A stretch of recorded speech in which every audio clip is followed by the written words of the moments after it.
ကိုတော်ထံခေါ်အားတောင်းခံရင်နောက်ဘက်တော်လင်းရင်မရွှဲကိုင်းစုံစမ်းချမ်းလုံးမြောက်ဖို့စူတောင်းရင်ပေးပါတဲ့တာလက်ထမှုကိုရနိုင်ဖို့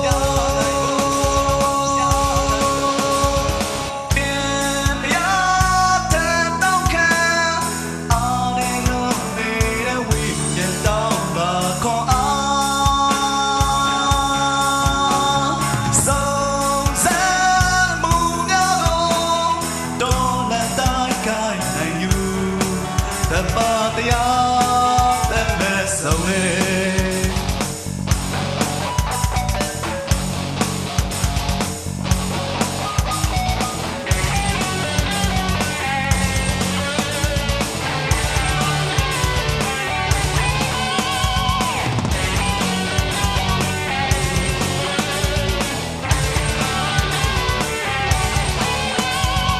ကိုက်စားတဲ့တော့ချင်တဲ့ကဲတော့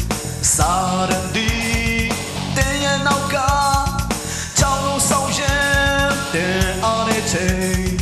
မြူရွှေရင်ဝါမျိုးလက်ကွယ်နဲ့ထောင်ချောင်းစင်ငရဲလက်တွေကိုပို့ဆောင်မှာ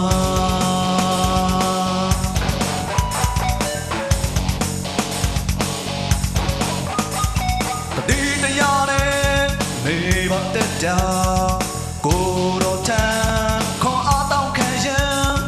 နောက်ဘက်တော်လင်းရင်မရွှဲကိုင်းစုံစမ်းချမ်း